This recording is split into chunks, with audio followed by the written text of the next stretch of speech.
bergabung dengan phone narasumber, Mas Wisnu.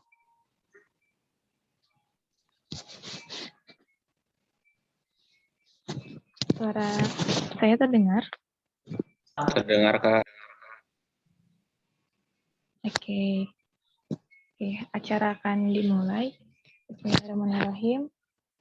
Assalamualaikum warahmatullahi wabarakatuh. Selamat malam. Salam sejahtera untuk kita semua. Alhamdulillah, di malam hari ini kita dapat berjumpa kembali di sesi kedua kelas coaching kelas. Dan tak lupa banyak beribu nikmat yang sudah diberikan oleh Allah Subhanahu wa taala sehingga kita dapat berkumpul kembali dengan nikmat sehat, nikmat iman, yang sehingga kita dapat berjumpa meski secara online atau daring via Zoom meeting. Shalawat serta salam tidak lupa kita curah limpahkan kepada Nabi Muhammad SAW yang sudah memberikan rahmatan lil alamin hingga akhir zaman. Dan semoga kita sebagai umatnya hingga akhir zaman bisa mendapatkan syafaatnya. Amin. Baik. Sebelumnya ingin tanya dulu nih, ada yang masih ingat gitu materi kemarin sebelum kita mencoba beranjak ya ke materi selanjutnya? Ada yang ingin mencoba review atau menceritakan nggak nih untuk materi yang kemarin? Ada yang masih ingat? Mas Bayu? Sepertinya sudah on audio.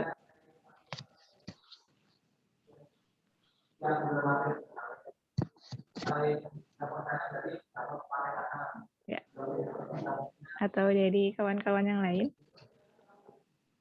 Ada yang tahu materi kemarin di hari Rabu sudah membahas apa? Atau udah ada yang mendengarkan ataupun membuka link YouTube recording dari. Jadi di materi sebelumnya itu kita membahas tentang urgency of konsep self-care for social movement. Jadi lebih membahas tentang konsep diri gitu. Lalu materinya oleh Mas Faid. Dan alhamdulillah sekarang kita beranjak ke sesi selanjutnya yaitu coaching kelas sesi 2 dengan topik Social Literasi Strategis for Impactful Movement dengan speaker Mas Wisnu Prawijaya SPD. Oke, ingin menyapa dulu materi kita. Mas Wisnu sudah bergabung dengan kami.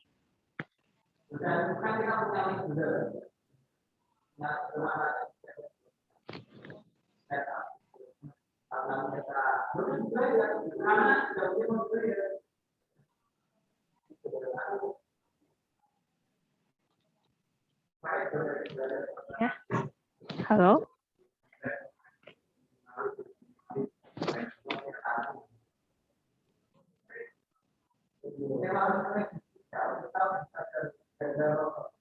Oh, sepertinya masih ini ya, masih menunggu dari materi. Tadi kita sedikit membahas nih tentang materi yang kemarin. Ada yang masih ingat apa saja yang sudah didapat ataupun dari sesi sebelumnya ada yang sudah mengikuti dari kawan-kawan kalian di sini? Ini udah lumayan banyak yang sudah join, sekitar 24 orang.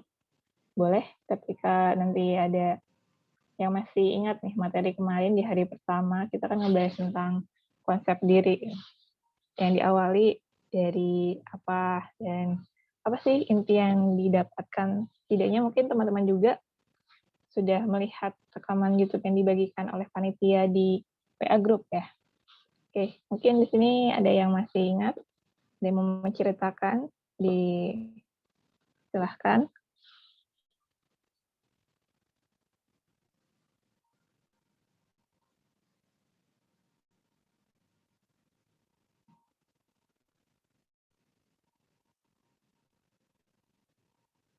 Sepertinya melihat ada nama yang kemarin ada ya.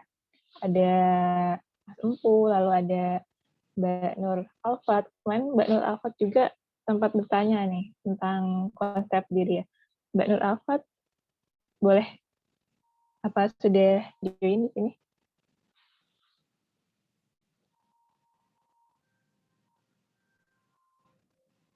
Belum ada suara ya? Ada tanggapan?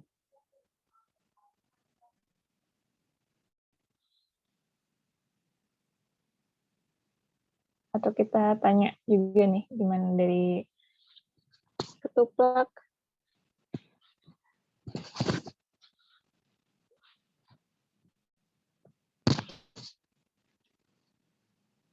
Mbak Naresa?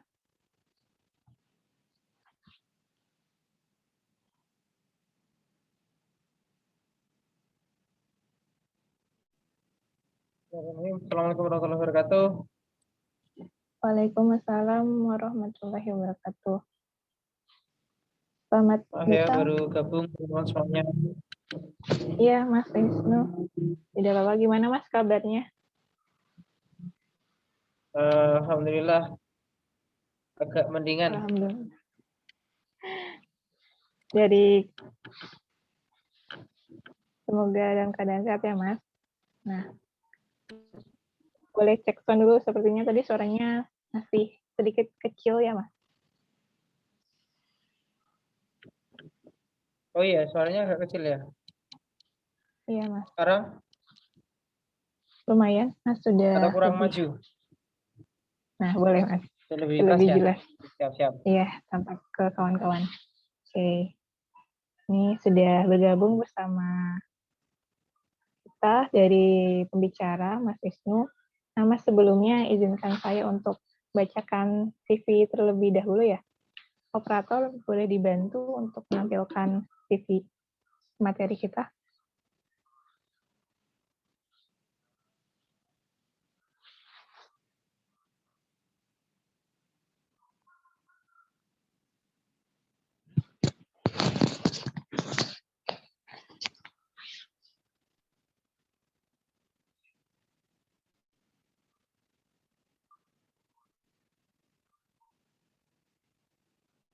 Baik, akan sedikit dipaparkan perihal CV dari pembicara kita.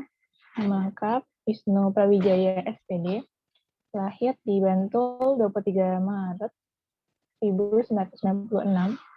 Nah, cita-citanya ini luar biasa nih, menjadi Menko Pembangunan Manusia dan Kebudayaan. Moto hidupnya Khairun Nas atau idolanya Nabi Muhammad SAW, B.J. Habibie. Untuk sosial media bisa tertera di ini ya, di layar.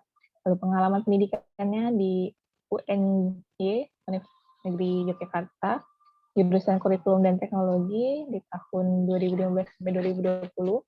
Lalu untuk SMK-nya di Negeri 3 Yogyakarta, multimedia. Lalu sekolah menengah pertama atau SMP-nya Negeri 16 Yogyakarta, dan sekolah dasarnya di Sono Menu 2 nih, tentunya sudah akrab dengan Yogyakarta. Lalu untuk pengalaman penelitiannya tidak kalah menarik, dalam penelitian dan pengembangan media pembelajaran interaktif untuk menamakan nilai kejujuran pada anak kelas besar sekolah dasar, lalu gamelan literasi sebagai upaya pemberantasan buta aksara di Semin Gunung Kidul, yang ketiga ada implementasi subsidi yang di TK Anur, dan yang terakhir ada Menara, mentoring juara untuk meningkatkan keterampilan dan pengetahuan anak kebutuhan khusus di SD Buyah Rejo, Yogyakarta. Nah, lalu untuk pengabdian masyarakat, tim Satgas COVID ya di tahun 2020 kemarin ya sebenarnya. Lalu gerakan infak beras, gerakan nasi box, KPPS Pilpres dan Pilkada Bantul, pelayanan dan pengabdian masyarakat FIP UNY. Nah, untuk pengabdian bicara ini juga Masya Allah, untuk Business Talk Masyiatul Asia, lalu Student Development Program, pendidikan pelatihan pembuatan media pembelajaran interaktif guru SMK, SMA, dan SLB se-Kalimantan Timur. Graduation Adik Bintang menjadi pembicara di 5+50 kegiatan. Wah, ini sudah pasti banyak pengalamannya ya. Lalu untuk pengalaman bisnisnya, tidak kalah banyak, ada Invent Apparel, Ketuk Crispy, Berki Official, Fusion Studio, Amanah Kreatif.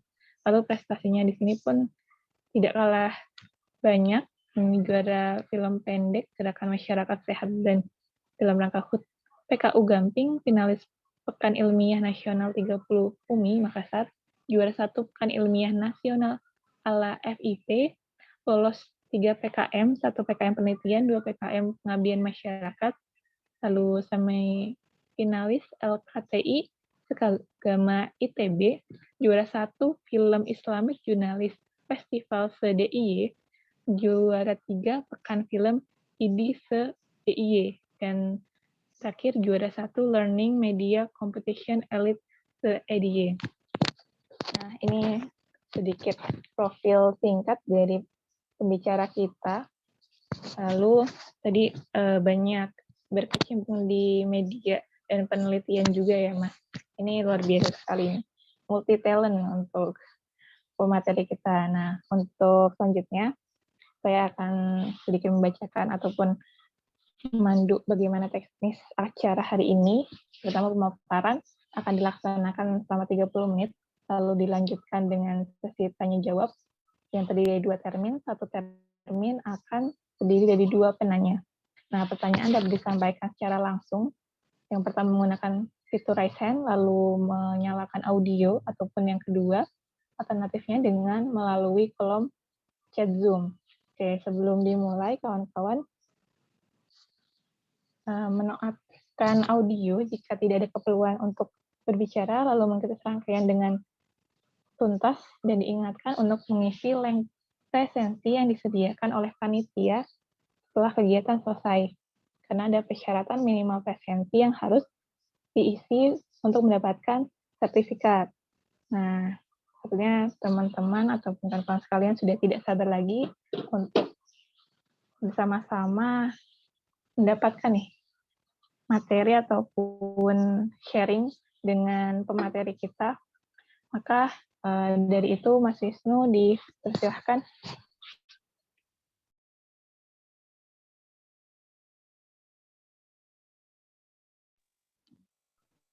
Oke, terima kasih Mbak, siapa namanya? Mbak Paramita ya. Ya, Mas. Ya, Bismillahirrahmanirrahim. Assalamualaikum warahmatullahi wabarakatuh. Waalaikumsalam warahmatullahi wabarakatuh.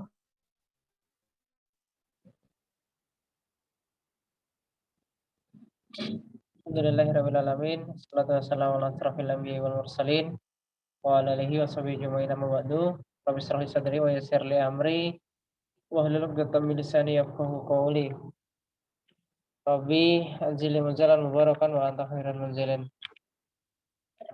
Teman-teman semuanya yang dirahmati Allah Subhanahu wa taala, alhamdulillah kita bisa ketemu beberapa waktu yang lalu.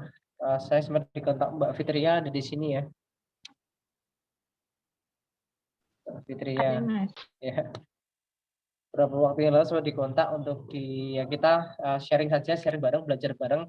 Mungkin ada teman-teman yang tahu tentang yang nanti akan kita diskusikan, nanti kita saling melengkapi saja, saling sharing. Nah, alhamdulillah bisa ketemu dengan teman-teman semuanya. Sekali lagi saya ucapkan terima kasih pada teman-teman semuanya. Saya manggilnya teman-teman saja karena saya juga dulu terlibat di Makipsi, cuman memang jaraknya saja yang agak lebih jauh dibanding dengan teman-teman. Nah, saya dari UNY tadi seperti dikenalkan Mbak dari FKIP gitu ya. Kalau secara amanah atau dulu pernah dapat tugas di CPW 2 Imakipsi itu di PSDM. kurang tahu kalau sekarang masih ada nggak departemen PSDM itu. Masih ada, Mas. Teman semuanya, kita membahas satu tema yang cukup apa ya, saya rasa cukup menarik untuk kita bahas dan menjadi salah satu concern saya sampai saat ini. Minta tolong untuk di mute saja Mbak, teman-teman yang ini audionya. Siap, untuk operator boleh mohon bantuannya ya. Nanti sepertinya kita sama-sama memanfaatkan ini aja, waktu aja. Dan saya juga minta maaf ya ke teman-teman, tadi saya nggak bisa buat sharing apa namanya materi ya. Mungkin ada ini saya kalau misalkan mau sharing materi, cuman ya ini masih kerangka ya, masih kerangka yang nanti akan mau saya sampaikan. Tapi pada dasarnya teman-teman semuanya, kalau kita mau ngobrolin tentang nilai sosial gitu ya, kalau kita mau ngobrolin tentang nilai sosial ya, sebenarnya secara sederhananya kalau kita bicara tentang nilai sosial itu ya nilai yang kemudian tertanam di dalam masyarakat, entah itu bagus atau buruk, baik itu nanti sebuah hal atau sebuah tindakan. Nah, itu secara sederhananya seperti itu. Kalau misalkan teman-teman mau lebih yang teoritis atau ilmiah ya, teman-teman bisa baca di beberapa referensi kayak punyanya Kunchoro-Ningrat, kemudian siapa ya, Surjono Sukanto, itu juga beliau salah dua tokoh sosiologi di Indonesia juga. Ya sebenarnya secara value-nya sama. Kalau Kunchoro-Ningrat itu menekankan bahwa nilai sosial atau nilai budaya itu pedoman tertinggi kehidupan masyarakat gitu ya. Kalau Surjono Sukanto itu mengartikan nilai sosial sebagai konsepsi abstrak gitu ya. Artinya nggak nampak di dalam diri manusia mengenai apa yang dianggap baik dan buruk. Kalau kata Mbah Green gitu ya, tokoh sosiologinya Amerika itu menyampaikan kalau nilai sebagai kesadaran secara efektif berlangsung disertai emosi dan terhadap objek. Pada intinya nilai sosial itu sebenarnya apa yang diyakini dan apa yang menjadi apa ya, satu spirit di dalam sebuah entitas masyarakat itu nanti yang akan dinamakan menjadi nilai sosial. Misalkan gini, kita mengenal nilai yang sekarang cukup dipublikasikan secara lebih masif itu kan tentang gotong royong ya. Gotong royong itu juga menjadi nilai sosial yang dulu kita mewarisi nilai itu dari para pendahulu kita, misalkan dari Soekarno, kemudian turun sekarang gitu ya. Jauh sebelum Soekarno juga sudah ada nilai gotong royong itu sampai kita kenal. Atau mungkin kalau misalkan secara konkretnya itu salah satunya gotong royong ya. Kalau di desa Mbak Paramita asli mana Mbak? Aslinya sebetulnya lahirnya di Pati, Jawa Tengah, Semarang, Mas. Oh di Pati. Kalau di Iya. Pati itu ini enggak, kalau di Pati itu misalkan ada seorang cowok misalkan main ke tempat seorang cewek misalkan gitu ya sampai jam 10 malam. Nah itu menjadi sebuah hal yang biasa atau hal yang tidak biasa? Masih hal yang tidak biasa, Mas, apalagi ketika itu bukan saudara ataupun ada kekerabatan dekat gitu. Kalau misalnya kerabat dekat mungkin masih wajar dan beberapa orang gitu ya, Mas. Tapi kalau misalnya jauh itu sepertinya sedikit ya kurang wajar sih, Mas. Ya, nah semacam itu juga bisa menjadi nilai sosial karena masyarakat memiliki satu keyakinan atau memiliki satu kesamaan persepsi bahwa kegiatan itu bukan hal yang wajar.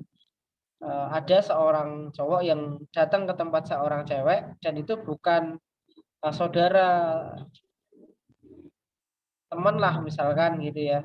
itu bukan sebuah hal yang wajar dan itu dianggap sebagai tindakan yang tidak tepat atau tidak pantas.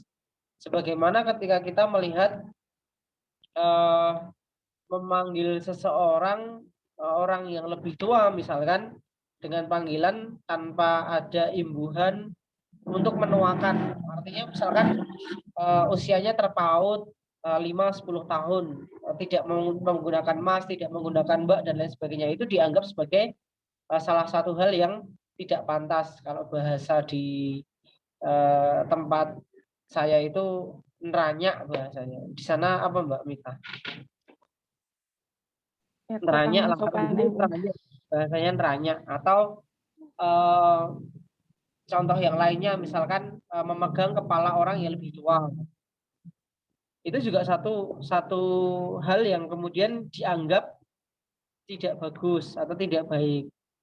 Nah, kalau kita berbicara tentang nilai sosial seperti itu, karena kan temanya malam ini tentang nilai sosial ya, harapannya ini saya sebenarnya ingin menyampaikan agak lebih jauh, tidak terlalu teoritis, tapi ini perlu kita bangun bersama dulu terkait dengan teorinya. Nanti insya Allah nanti kita akan jalan juga ke bagaimana nanti kita akan membentuk satu struktur nilai sosial tersendiri. Nah, di beberapa referensi itu yang saya baca dan saya juga mencoba untuk mengamati di dalam mengimplementasikan ya nilai-nilai sosial itu ada beberapa karakteristiknya ya. Nah, karakteristiknya yang pertama itu nilai sosial itu tercipta secara sosial. Jadi nilai sosial itu yang pertama karakteristiknya itu tercipta secara sosial. Artinya seseorang harus mempelajari nilai seiring berjalannya waktu. Jadi enggak saklek seperti itu gitu. Tidak juga bukan juga bawaan lahir. Misalkan gini.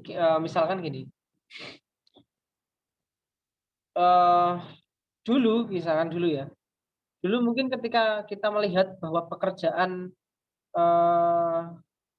di mata sosial misalkan ya, di mata sosial itu kan menilai yang namanya PNS itu akan makmur, akan mulia gitu ya, kira-kira bahasanya gitu kan.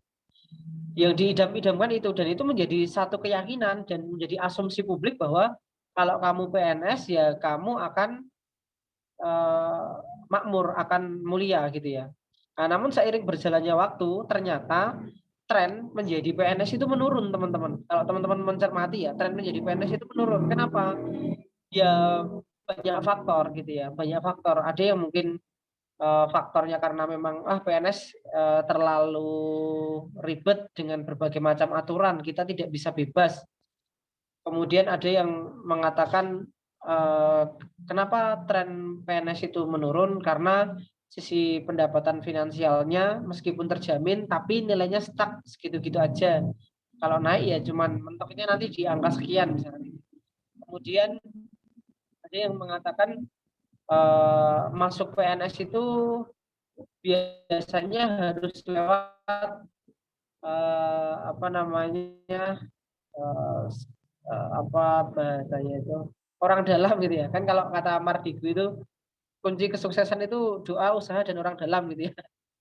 Nah, orang dalam harus punya kenalan orang dalam biar nanti diterima. Nah, misalkan dengan beberapa faktor itu. Nah, tren itu juga bergeser teman-teman semuanya. Ada beberapa teman-teman yang dulu sosial itu mengatakan bahwa PNS itu nanti makmur, enak, mulia, dan lain sebagainya. Ternyata secara struktur sosialnya juga kemudian berubah gitu ya. Berubah juga. Dan masyarakat itu juga meyakini bahwa kalau misalkan sekarang nggak perlu jadi PNS kok, kalau misalkan bisa mau hidupnya enak jadi pengusaha juga bisa. Dan pekerjaannya juga tidak melulu tentang hal-hal itu saja. Kalau contohnya sekarang bekerja di dunia startup pun juga lebih bisa makmur juga ternyata gitu ya. Dengan gaji misalkan di tahun awal pun sudah bisa sampai 3 juta dan lain sebagainya gitu ya. Itu jadi yang pertama, tercipta secara sosial, artinya tidak secara tiba-tiba gitu ya. Tapi ya karena ada prosesnya.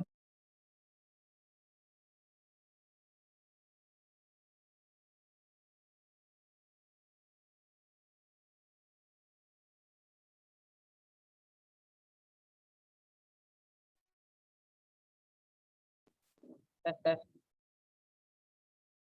Suaranya masuk?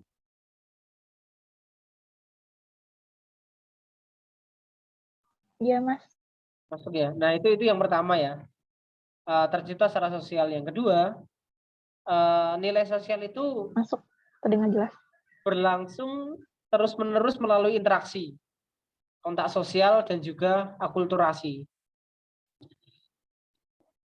Contoh misalkan kalau kita itu menganggap awalnya itu kita menganggap bahwa sisi material itu menjadi tolak ukur kesuksesan, gitu kan. Misalkan ya, saya dulu menganggap material itu menjadi tolak ukur kesuksesan. Seiring berjalannya waktu, gitu ya, saya ketemu dengan beberapa orang, dengan orang-orang yang kemudian memiliki nilai yang menganggap bahwa materi itu menjadi sebuah jalan untuk menjadikan dia bermanfaat bagi orang lain. Saya ketemu dengan orang yang dia memegang database pengusaha Indonesia yang sudah triliun juga ada, dan itu banyak yang diam-diam gitu ya, diam-diam itu mengalokasikan kekayaannya setiap hari itu sedekahnya bisa 60 juta, bisa 10 juta. Kemudian ada yang membangun pondok pesantren, ada yang membangun kelas sekolah-sekolah secara gratis, pesantren secara gratis. Kemudian ada yang saat ini sedang memiliki grand plan gitu ya. Plan besarnya itu adalah membuat satu bisnis untuk satu pesantren. Karena mungkin lingkungan saya juga dekatnya dengan orang-orang seperti itu gitu ya. Nah, dengan lingkungan orang-orang dakwah sosial lah bahasanya gitu ya. Pun juga banyak juga yang bergerak di bidang NGO. Satu, beliau membuat satu gerakan memberikan beasiswa kepada masyarakat yang kurang mampu, dan sekarang sudah memiliki lebih dari 2000 murid ya, 2000 adik bintang bahasanya kalau di situ. Nah, itu saya juga kenal dengan orang-orangnya yang akhirnya nilai yang ada itu juga kemudian berubah. Nilai yang ada itu juga kemudian berubah. Jadi pandangan tentang materialisme ini juga mempengaruhi beberapa kawan-kawan gitu ya, yang dulu memandang materi ini menjadi salah satu tolak ukur kesuksesan. Seiring berjalannya waktu kemudian berubah. Nah, kemudian yang ketiga, ini ya, ketiga itu memberikan pengaruh terhadap individu. Contohnya gimana? Contohnya misalkan kalau teman-teman itu ke mall gitu ya, ke mall, kalau teman-teman ke mall itu teman-teman lihat nggak orang meludah sembarangan? Orang meludah sembarangan di mall. Jarang, Mas. Jarang ya? Jarang Nggak pernah ya? ditemui. Bahkan nggak pernah. Atau misalkan di Singapura deh. Singapura teman-teman meludah saja sembarangan. Sangat sangat jarang teman-teman akan menemukan itu karena nanti akan didenda dan sebagainya. Misalkan contohnya ya itu tadi di mall atau di Singapura, teman-teman akan jarang akan menemukan perilaku seperti itu. Kenapa? Karena itu terbentuk atas nilai sosial yang ada. Jadi ini yang dimaksud, nilai sosial itu memberikan pengaruh terhadap individu. Meskipun nanti individu juga akan mempengaruhi terbentuknya nilai sosial. Jadi nilai sosial itu mempengaruhi individu, individu ini akan membentuk nilai sosial. Itu keterkaitannya kan seperti itu. Nah, sama juga teman-teman semuanya. Kalau misalkan kita memiliki nilai sosial yang bagus, nah nanti ini juga akan membentuk tatanan individu-individu yang bagus. Kalau nilai sosialnya buruk, nanti juga akan membentuk individu-individu yang buruk. Dalam kasus yang lain mungkin berbeda mungkin ya. Tapi secara umum seperti itu. Secara umum seperti itu. Contohnya ketika kita di kuliah lah, ini rata-rata kampus semua kan ya, mahasiswa maksudnya. Kan juga akan seperti itu. Nah, kemudian dalam menjalankan nilai sosial ini juga ada keterlibatan emosi dan perasaan. Itu ciri yang keempat. Jadi ada keterlibatan emosi dan perasaan. Artinya dalam menjalankan nilai sosial itu seseorang akan dipengaruhi oleh emosi dan perasaan mereka. Ya contohnya ketika kita menolong nenek yang sedang menyeberang jalan, kita karena rasa empati kita, karena rasa peduli kita, karena rasa iba kita, kasihan kita kepada nenek itu. Atau ketika kita iseng-iseng pulang, misalkan pulang dari tempat makan, terus kemudian kita bawa tuh makan yang mau kita makan di rumah. Nah, kita di jalan itu lihat seorang ibu-ibu atau seorang kakek-kakek yang dia di pinggir jalan terlihat kelaparan dengan raut wajah yang pucat gitu ya. Raut wajah yang sayu, raut wajah yang lemas gitu ya. Terus akhirnya kita memberikan tuh gitu kan. Kita memberikan nasi yang kita beli. Nah, itu juga menjadi salah satu nilai sosial juga. Tolong menolong. Nilai sosial ke situ bentuknya. Nah, itu terkait dengan ciri-cirinya gitu ya. Oh ya, sebelumnya saya sampai jam berapa ya, Mbak ya?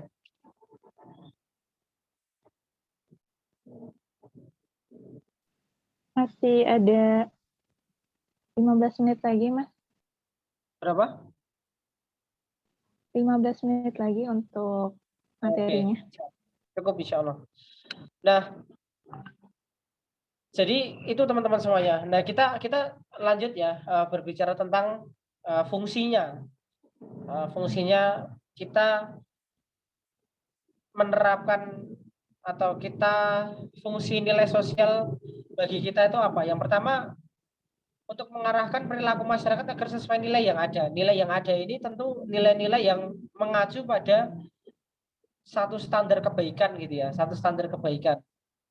Ya misalkan kayak tadi ya, kalau misalkan kita mencermati bahwa hubungan antara individu-individu yang lain itu juga nanti akan membentuk satu nilai sosial. Nah, mengarahkan perilaku masyarakat agar sesuai dengan nilai yang ada. Misalkan nilai tentang gotong royong. Nah, gotong royong ini yang kemudian dirawat, diyakini, diimplementasikan, dilaksanakan oleh masyarakat sehingga orang-orang yang nanti tidak mengikuti gotong royong gitu ya, karena ada nilai gotong royong yang dibawa ini, maka dia nanti akan terlibat di dalam menjalankan nilai sosial tersebut. Maka agar sesuai dengan nilai yang terbiasanya nggak gotong royong, dia ikut gotong royong. Yang terbiasanya misalkan tadi ya kayak di mall tadi contohnya itu apa namanya terbiasa bersih gitu ya. Kalau di pasar, apalagi pasar tradisional gitu ya, itu ya orang rokok, ya orang buang sampah sembarangan itu kan kita sangat gampang menemukan ya, karena memang nilai sosial yang ada di situ tidak meyakini bahwa kebersihan itu penting gitu ya kira-kira, meskipun ada tong sampah dan lain sebagainya gitu ya. Tapi untuk tingkat kadar kebersihannya itu masih tergolong rendah. Nah, kemudian fungsinya mendorong seseorang untuk menjalankan peran sosial. Nah, peran-peran sosial itu apa ya? Tadi tolong menolong, kemudian peduli, empati, kemudian bertanggung jawab ketika kita menjadi seseorang di masyarakat. Mungkin ada Mbak Mita di desa atau Mbak Mita di kampus. Kampus itu juga merupakan struktur sosial tersendiri, enggak melulu kalau kita berbicara tentang sosial ya harus masyarakat, enggak, tapi kampus itu juga merupakan tatanan sosial tersendiri, tatanan masyarakat tersendiri. Jadi kita mendorong peran-peran kita di mana. Mungkin saat ini teman-teman sedang berperan di IMAKIPSI. Nah, IMAKIPSI itu teman-teman akan memainkan peran tuh di situ sebagai apa.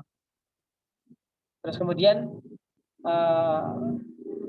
mengarahkan seseorang agar berbuat baik sesuai dengan nilai yang tadi disepakati. Itu fungsi-fungsinya. Nah, kalau kita berbicara tentang lebih jauh lagi teman-teman semuanya terkait dengan bagaimana kita akan melihat pentingnya nilai sosial ini untuk diperhatikan. Nah, saya akan menyampaikan salah satunya adalah terkait dengan beberapa fakta yang kemudian saya temukan gitu ya. Saya temukan dari diskusi dan lain-lainnya. Teman-teman semuanya ada di daerah Kalimantan gitu ya. Dan ada di daerah Kalimantan.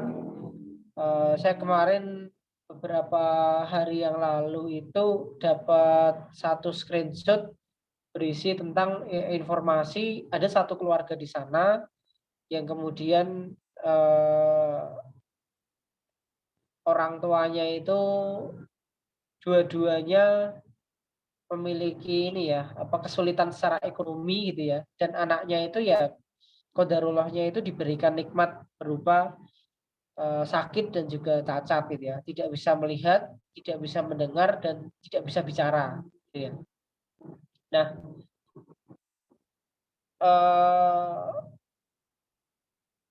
dari cerita tersebut gitu ya, beliau itu menyampaikan bahwa seandainya dia itu nggak pakai popok gitu ya, itu kotorannya itu dimakan sama si anaknya yang tadi sakit itu tadi.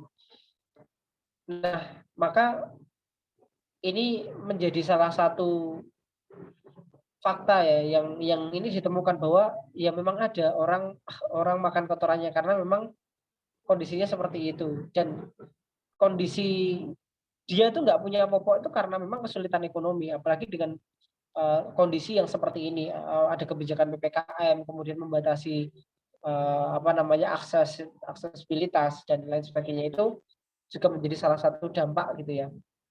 Nah, tetapi teman-teman semuanya yang ingin saya sampaikan adalah bahwa di dalam melihat fenomena ini, kalau kita mau mencoba untuk melihat implementasi dari nilai sosial, maka yang kemudian kita perlu munculkan adalah tentang empati gitu ya. Nah, fungsinya nanti di nilai sosial itu memang bergerak dari individu. Maka salah satu hal yang kemudian bisa kita gunakan untuk membuat satu nilai sosial itu ada, ya tentang mobilisasi. Mobilisasi nilai. Mobilisasi nilai itu terkandung di dalam apa? Di dalam individu.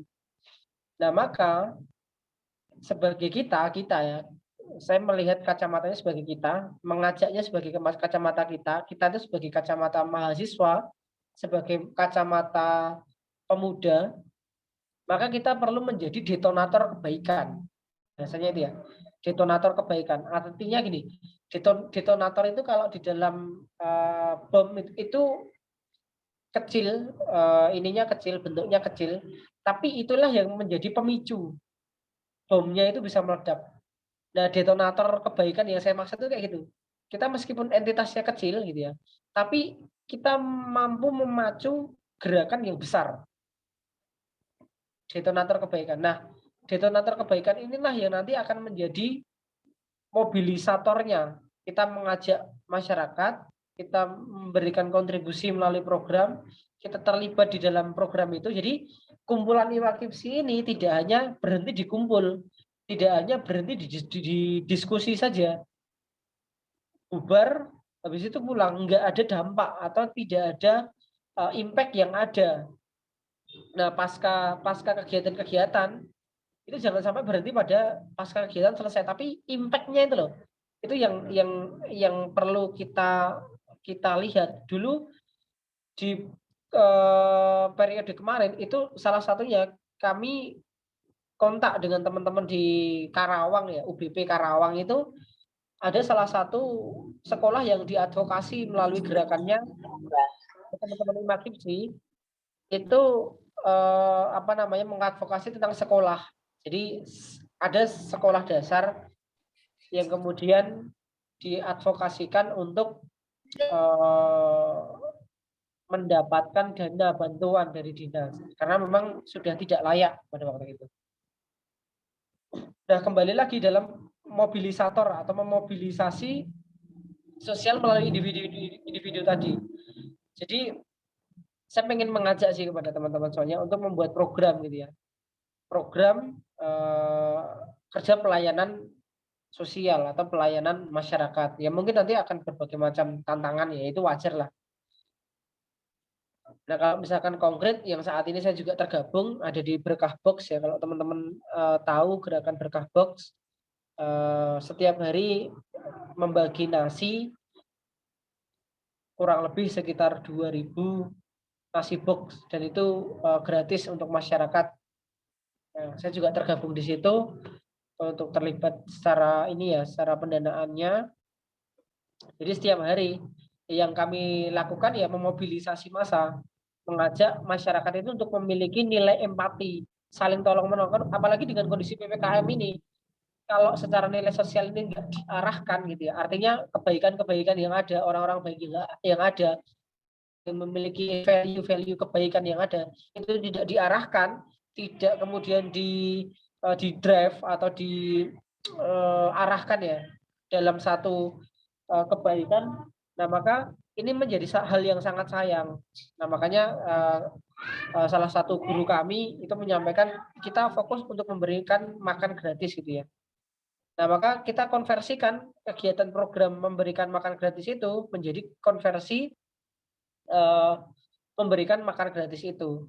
Kita membuat ibu-ibu di dalam sekitar area majelis taklim ya, masjid itu menjadi koki dan para tukang masaknya. Nah, kemudian bapak-bapaknya yang menjadi bertugas untuk mengumpulkan wakaf, untuk membangun masjidnya, kemudian membangun infrastrukturnya, remajanya menjadi relawan. Nah, itu salah satu bentuk bagaimana kita mengimplementasikan nilai sosial. Saya juga tergabung di dalam mungkin teman-teman ada dari Pontianak, saya juga menjadi bagian dari Paskas ya, pasukan amal soleh, di mana bagi-bagi beras ke seluruh pesantren. Saat ini capaiannya setiap bulan sudah di angka 750 ton setiap bulan. Dan itu gratis, support pondok seluruh Indonesia. Nah, ini sudah mau masuk ke 800 ton setiap bulan. Nah, selain itu, nah ini kalau misalkan kita berbicara tentang dampak nilai dari individu-individu yang coba dikumpulkan ini saya mengambil dari apa yang saya alami saja ya, biar ini lebih konkret gitu ya. Jadi gini teman, ada salah satu pondok yang kemudian ini saya berbicara tentang seperti ini nggak apa-apa ya, karena memang ini yang saya alami gitu, biar nanti relevan saja dengan apa yang saya sampaikan dan apa yang saya lakukan. Jadi ada salah satu pondok, beliau itu dulu mengurusi santri sebanyak 300 gitu ya. Santri sebanyak 300 orang yang kemudian pusing memikirkan berasnya, bagaimana makannya santri, sehingga pondok itu tidak kemudian bisa berkembang lebih cepat. Nah, pada waktu awal-awal perintisan, guru kami itu memberikan suplai beras. Dan sampai saat ini masih memberikan suplai beras juga. Nah, dari suplai beras itu ternyata membuat pimpinan pondok itu tidak lagi kemudian terlalu memikirkan makanan. Jadi sudah sedikit lega, sedikit aman. Karena apa? Urusan pokoknya makan, pangan itu sudah tersubsidi, sudah terbackup. Jadi dia fokusnya berpikirnya sekarang adalah pengembangan pondok. Nah saat ini pesantren itu sudah bisa memiliki peternakan sendiri. Kemudian mengembangkan produknya sendiri. Dari yang awalnya kesusahan gitu ya, karena itu disupport dari sisi makanan, maka dia bisa berkembang secara cepat. Belum lagi kalau kita melihat di dalam satu entitas yang dibangun juga oleh salah satu guru saya, di mana beliau mengembangkan salah satu pesantren di Jawa Barat, namanya pesantren yatim mandiri, itu juga luar biasa di sana. Satu kawasan pesantren dengan luas lahan lebih dari 10 hektar, ada kawasan kebun binatangnya, ada rusa dan lain sebagainya, kemudian ada pertaniannya, ada masjid yang kemudian diset, ada tempat pesantren yang diset, kemudian ada tempat latihan renang dan berbagai macam olahraga kuda dan lain sebagainya. Dan itu bisa secara mandiri membiayai, memiliki peternakan dan lain sebagainya. Karena pangannya sudah terbackup. Nah, yang ingin saya sampaikan adalah teman-teman semuanya, mobilisasi tentang individu-individu tadi itu sebenarnya ujung-ujungnya nanti hacking generation, teman-teman semuanya. Fakta bahwa kita menemukan hacking generation itu yang saya maksud gini, penyiapan generasi-generasi besok, individu-individu besok dengan nilai sosial yang lebih baik. Maka ketika kita menginginkan satu nilai sosial yang baik, maka kita perlu membentuk individu-individu juga yang baik. Karena ya ini memulai satu nilai sosial yang bagus itu ya dimulai dari masing-masing individu-individunya. Nah, maka saat ini kita menemukan fakta bahwa uang bansos itu ditilap, kemudian beberapa kasus tentang penyalahgunaan kewenangan, penyalahgunaan otoritas kekuasaan, gitu ya. Uang pajak sudah capek-capek dikumpulkan, lalu dibelanjakan dengan tidak bijak oleh oknum negara gitu ya. Yang mungkin laptop harganya cuma 13 juta, ditulisnya 25 juta, belum lagi vendornya kickback yang pegang mata anggaran pengadaan gitu ya. Nggak cuma itu, kita melihat juga berbagai macam masalah uang publik dipermainkan, sumber daya alam kita yang milik publik juga dilepas sewa konsesi murah secara dalam kurun waktu puluhan tahun. Yang warga sekitar listriknya mati padahal sumbernya batu bara, bahan baku pembangkit listrik loh, area sekitarnya malah mati listrik. Kita melihat ke ranah regulator gitu ya, yang membuat kebijakannya misalkan di ranah swasta, ya sama rakyat itu ya perasaan cuman kecil gitu ya, ya ngabdinya sama oligarki gitu ya, yang menandai perang politik, rakyat cuma jadi market suara yang dibeli murah ketika kita dalam momentum pemilu. Ya tetap miskin, tetap bodoh ya, karena memang dimiskinkan dan dibodohkan. Untuk apa? Biar mudah dikendalikan. Nah, nilai-nilai yang ada di dalam sosial para elit politik itu tercipta ya karena memang ya individunya tidak membawa value yang baik juga gitu loh. Nah, maka saya mendorong teman-teman, kalaupun mau terlibat di pemerintahan, ya terlibatlah gitu loh. Mulailah dari sekarang, dipersiapkan. Nah, ini yang kemudian saya ingin sampaikan ke teman-teman semuanya bahwa kondisi sosial kita itu tidak baik-baik saja, teman-teman semuanya. Nah, maka kita sebagai agent of change, social control, moral force, kemudian iron stock ini ya yang perlu melihat lebih jeli, melihat lebih detail. Jadi kalau kita berbicara tentang politik, kalau misalkan ada perilaku-perilaku seperti itu, ya hal itu menjadi satu hal yang tidak tabu lagi. Kenapa ya? Karena memang biaya politik kita itu mahal. Biaya politik kita itu mahal, teman-teman. Maka kalau misalkan kita melihat orang-orang yang ketika sudah jadi pejabat atau dia sudah menjadi orang yang mendapatkan posisi, dan ketika dia mencari dalam tanda kutip ya, mencari modal yang sudah dikeluarkan untuk kembali ya memang seperti itu adanya, dan itu fakta di negara kita. Karena nilai sosial yang ada di sana di para elit politik ya seperti itu. Nah, maka saya ngajak ke teman-teman semuanya, ayo sama-sama itu kita bergerak gitu ya, menghasilkan nilai-nilai sosial yang bagus. Itu dimulai dari kita. Kita membawa nilai yang bagus secara individu kan secara kita individu, kita bergerak ke sana. Apa yang teman-teman bisa sumbangkan ke masyarakat, apa yang bisa teman-teman lakukan untuk perbaikan secara sosial, lakukan itu. Saya mengawali dari beberapa cerita tadi, itu yang memang saya lakukan. Kemudian kalau di desa juga ada satu gerakan, saya membuat beberapa karya dengan teman-teman, mengajak teman-teman yang apa ya, dalam tanda kutip gabut gitu ya, gabut selama masa pandemi kemarin untuk berkarya, membuat video-video. Itu satu hal yang coba saya ingin rubah secara perlahan di dalam apa ya, persepsi masyarakat bahwa ya orang desa ini nggak bisa berkarya, orang desa itu kudet, ya nggak gitu juga, orang desa itu nggak apa ya, nggak bisa maju. Nah, itu yang ingin saya rubah juga di dalam nilai sosial yang ada di masyarakat, bahwa desa atau kota itu hanya permasalahan tempat tinggal, tapi maju atau tidak itu permasalahan mindset, gitu kan, permasalahan mindset. Mindsetnya kita mau maju ya bisa aja, asal mau ada kemauan. Meskipun dia tinggalnya di kota, tapi kalau mindsetnya nggak maju ya nggak bisa.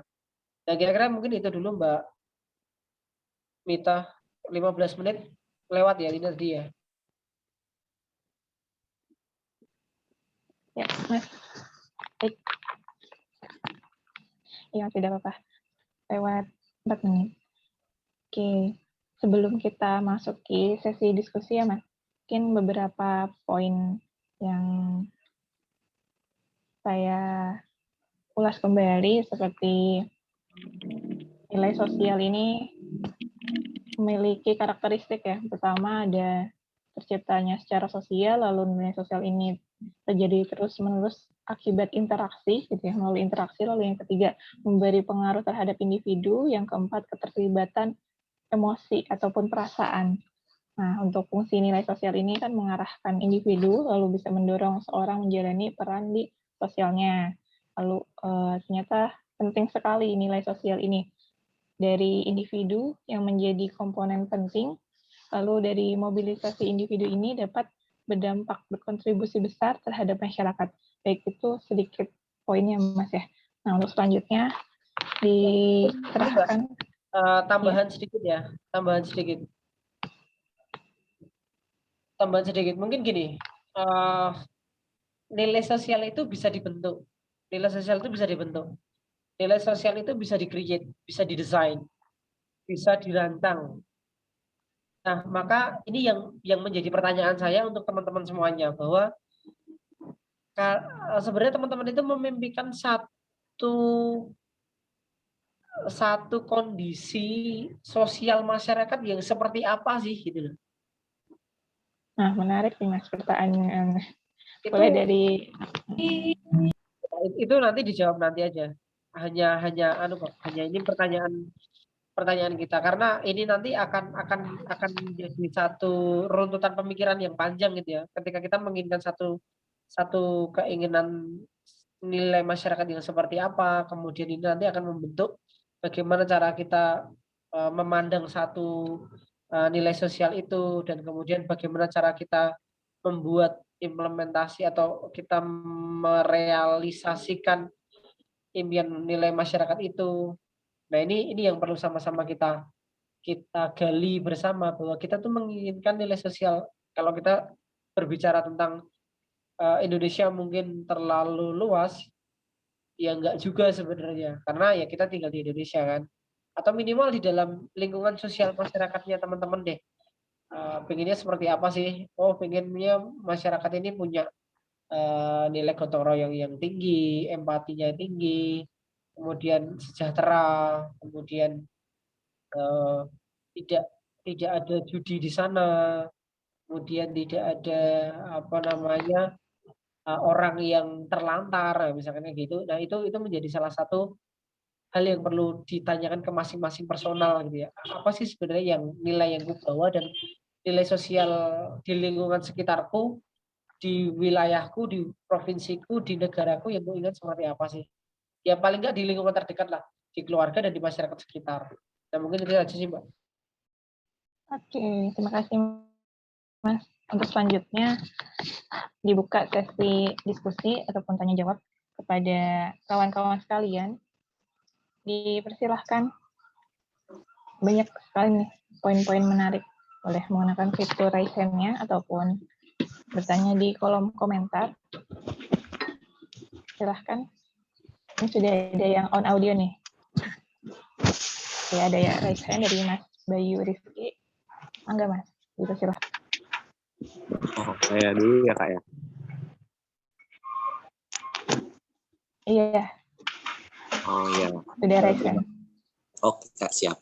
Oke, sebelumnya perkenalkan saya Bayu Rizky Prasadityo dari mahasiswa UNS.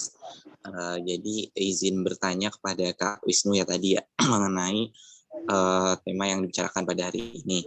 Nah, terkait dengan budaya sosial yang terjadi di masyarakat kita, gimana sih Kak untuk merekonstruksi budaya-budaya yang sebenarnya itu jelek ya jadi rahasia umum gitu. Misalnya kayak nih kayak kita buat SIM aja deh Kak. Kayak kita buat SIM kan ada nih SIM berbayar gitu kan ya. Nah, tapi itu tuh udah jadi rahasia sosial yang umum gitu. Dan kita tuh juga ikut terhadap circle itu atau putaran itu. Nah, kalau menurut dari Kak Wisnu itu bagaimana sih Kak peran kita di sana? Apakah kita harus selalu mengikuti hal tersebut atau gimana sih Kak peran kita gitu sih Kak? Sementara kayak gitu dulu aja Kak.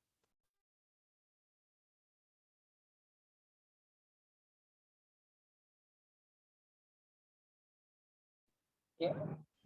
Oke, terima kasih ya Mas Bayu Rizky. Mas Bayu UNS ya? Angkatan berapa Mas? Angkatan 2019 Kak. Oh 2019. Di BEM juga ya? Iya, alhamdulillah. Wis, keren. Sekrenya masih yang di dekat lapangan itu? Oh, masih Kak. Sekarang udah agak lumayan mantap. Masih ada nggak inventaris motor Versanya?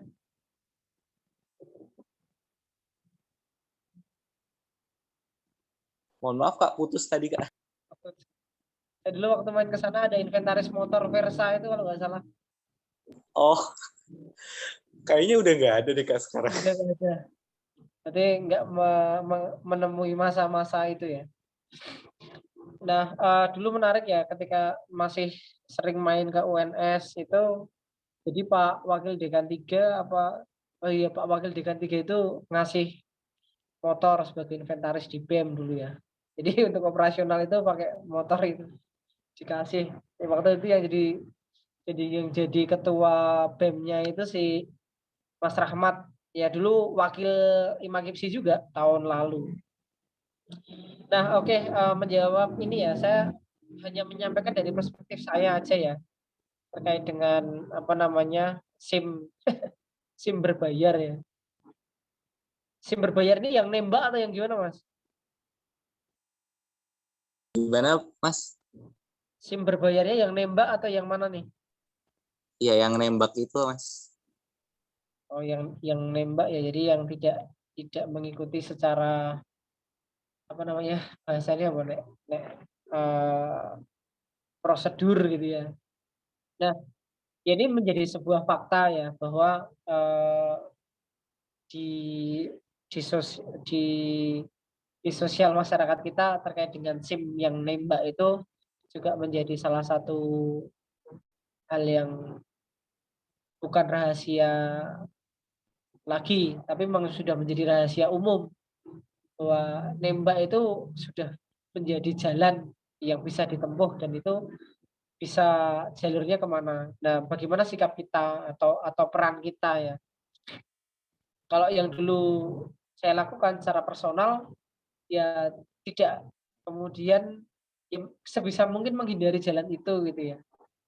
Sebisa mungkin menghindari jalan itu karena memang ya berbagai macam faktor gitu ya, berbagai macam faktor eh, sebisa mungkin menghindari itu dan kemudian kalau kalau misalkan kalau nggak pakai itu lolos atau berbicara tentang lolos atau tidaknya yaitu urusan belakang ya.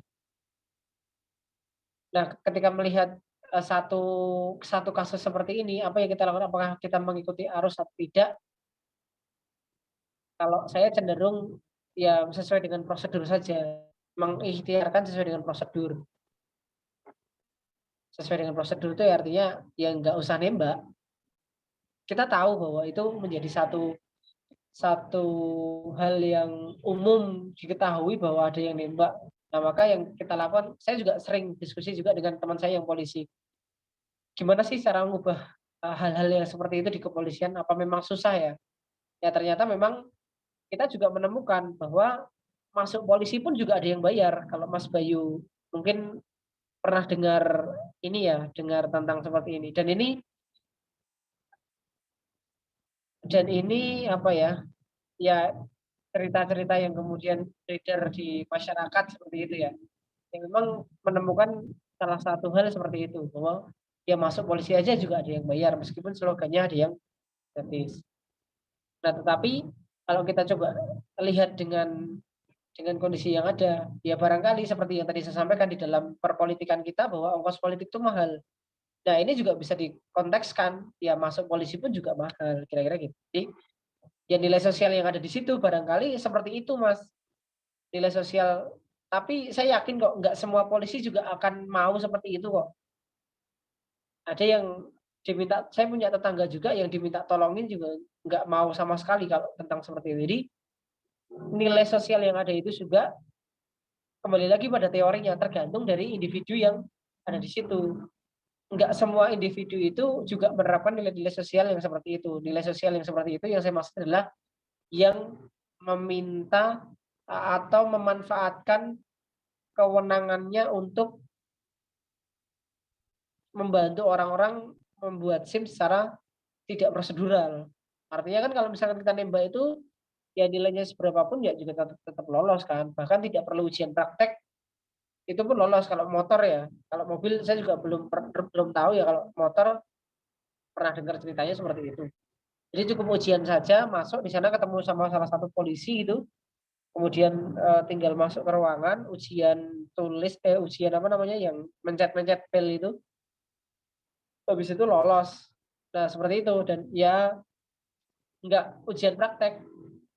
Nah, kalau saya melihat karena memang nilai sosial yang dianut oleh si oknum itu, ya itu menjadi hal yang boleh gitu. Jadi maka dia meyakini itu, ada teman-temannya yang meyakini itu juga, maka menjadi satu nilai sosial yang dia yakini, sesuatu yang nilai yang abstrak tidak tertulis, tapi dia meyakini dan menerapkan itu menjadi satu nilai. Nah, maka kalau ya sikap kita ya mencoba untuk menghindari itu. Yang kedua, kalau memang memiliki apa ya, memiliki challenge atau satu dorongan untuk mengungkap ini ya, ya bisa dicoba juga. Tapi tentu akan menemui ini ya, tantangan ya. Karena ini nanti akan menyinggung sensitif banget. Urusan kekuasaan, urusan hal-hal yang kayak gini sangat sensitif banget. Karena budaya-budaya atau hal-hal yang semacam ini di tempat-tempat seperti itu ada backing-annya gitu, Mas. Nah, saya sih secara personal seperti itu. Jadi mengusahakan untuk tidak tidak terlibat di hal-hal itu, kalaupun bisa ya menghindarilah. Kemudian berikan pencerdasan aja ke masyarakat bahwa kita juga bisa kok lolos tanpa nembak SIM-nya itu juga bisa. Cuman mungkin ya agak dipersulit. Ya, iya yang ada seperti itunya juga ada. Ada yang dipersulit, ada yang memang pas bejone lolos ya lolos gitu. Cuman berdasarkan teman-teman dan yang pernah dialami, ada yang gagal di tes apa namanya itu, tes pencet-pencet bel, terus yang di bagian prakteknya juga gagal. Ya kayak gitu-gitulah. Mungkin itu Mas Bayu. Oh ya Mas, terima kasih Mas Wisnu. Semoga menjawab. Ya, terima kasih Mas Bayu atas pertanyaannya dan tadi sudah didiskusikan ya. Untuk di sini ada perihal pertanyaan lagi nih Mas di kolom komentar dari Mbak Tias. Assalamualaikum, selamat malam. Mau minta pendapat, lebih penting mana jika dipandang dari fungsi nilai sosial? Kenapa jika dalam hal mencari jodoh perempuan lebih sulit dan lebih banyak kritikan? Misalnya ada wanita berstatus janda punya anak pula, namun karena dia ingin tidak dipandang buruk atau hina, dia memperbaiki pendidikannya bahkan sampai S2 dan memiliki pekerjaan yang lumayan baik.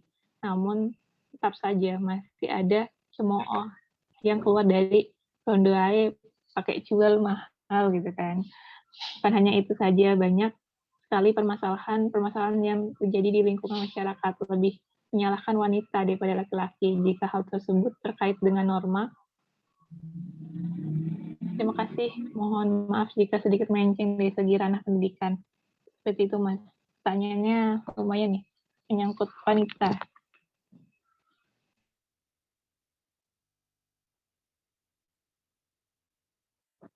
Oke. Oh ya, terkait dengan ini ya, nilai sosial ya.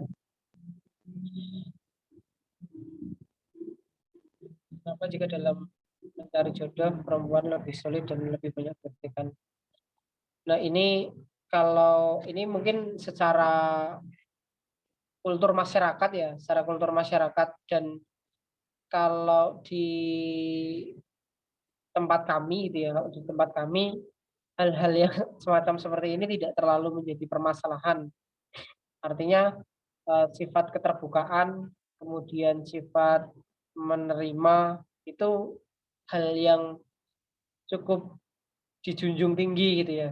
Jadi misalkan ada yang status janda, memang di beberapa masyarakat menjadi janda itu jadi satu apa ya, satu dipandang menjadi sebuah aib gitu ya di beberapa masyarakat ya.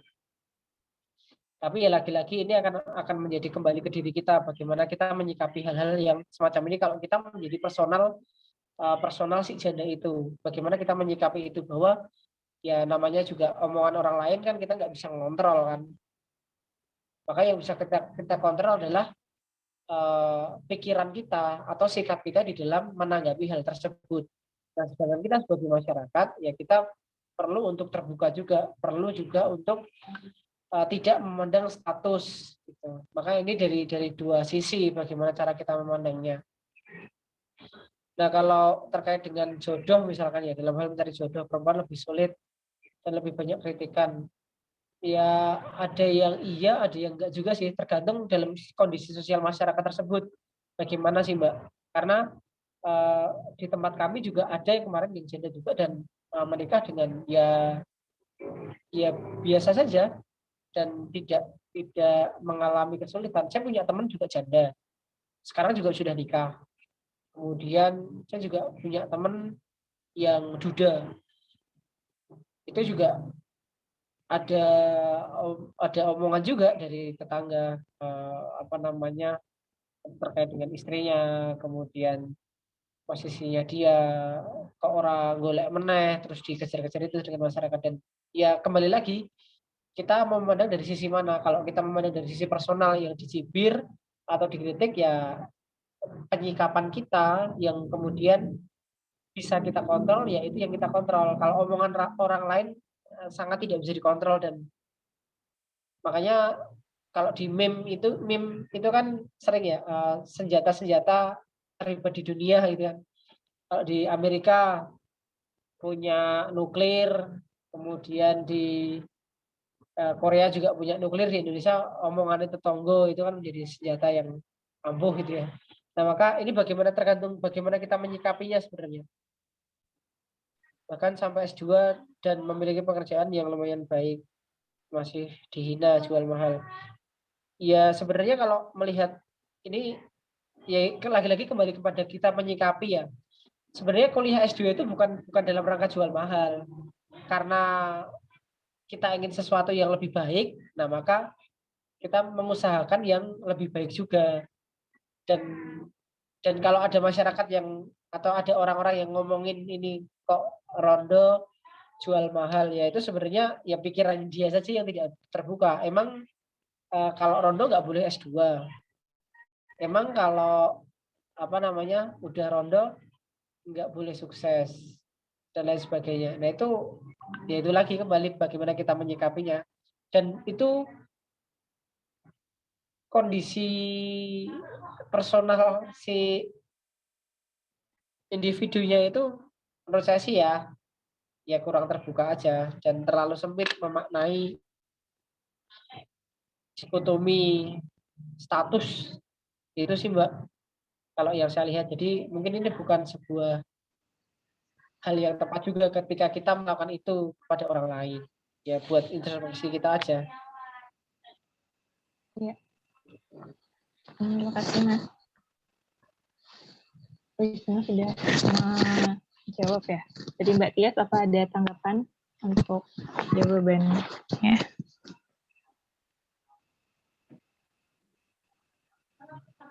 Jika tidak, ada pertanyaan berikutnya. Jadi Erlina nih. Ini Mbak atau Mas ya? Hanya Mbak ya. Bismillah. Good night, Kak. Saat ini dalam pranata sosial secara hierarkinya orang-orang yang pengetahuannya lebih rendah dibandingkan mereka yang berharta.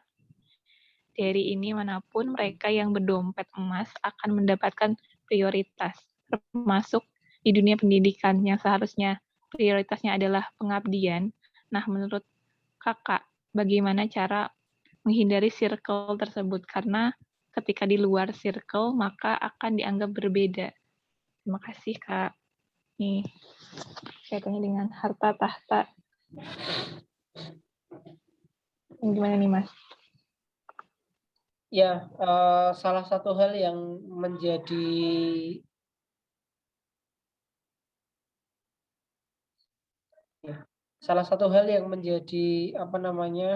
menjadi cara pandang masyarakat membedakan itu salah satunya kan tentang materi ya. Cara seseorang itu dipandang itu dari sisi harta gitu kan. Kalau misalkan mau menghindari circle tersebut, ya susah juga. Kenapa? Karena memang hal ini menjadi satu nilai masyarakat yang banyak juga gitu ya. Satu masyarakat yang banyak juga bahwa orang yang dalam tanda kutip beruang gitu, atau berduit atau berdompet emas tadi yang disebutkan itu akan mendapatkan prioritas. Itu menjadi hal yang wajar di masyarakat gitu ya. Karena kenapa? Karena dia dianggap bisa diandalkan.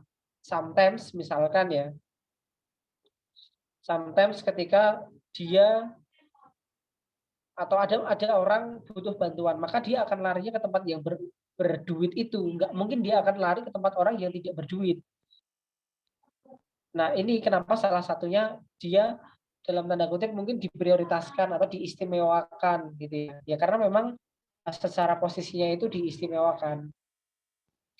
Karena dia memiliki sesuatu yang dalam tanda kutip mungkin patut diistimewakan.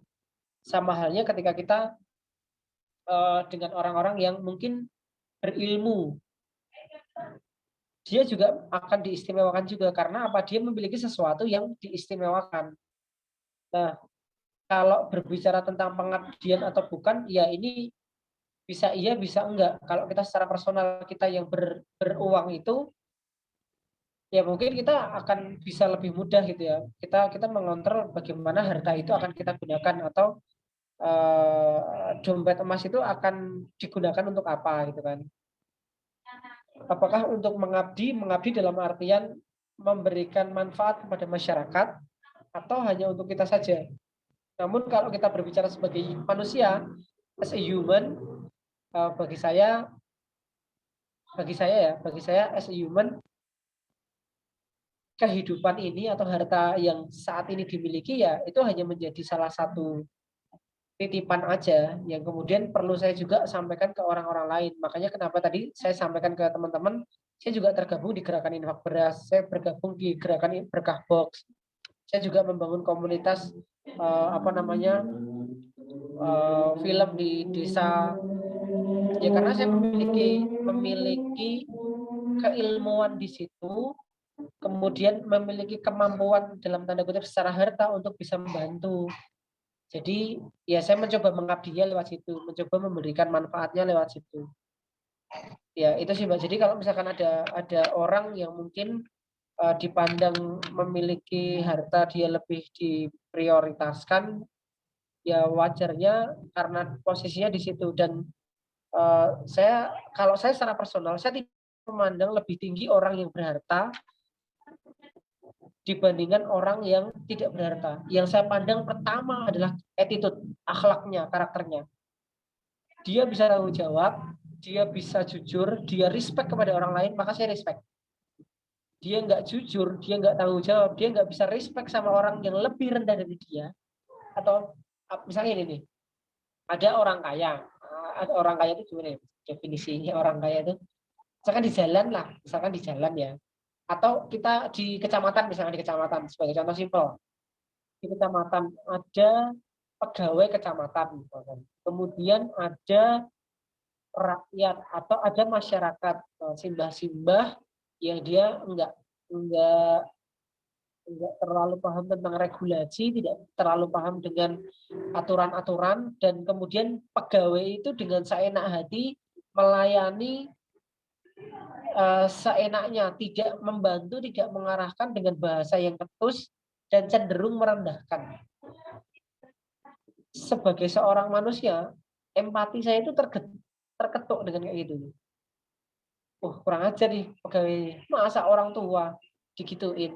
Nah, maka yang saya lakukan pada waktu itu adalah saya menyampaikan dengan bahasa, waktu dulu masih semester 1 atau semester 2 ya, saya lupa.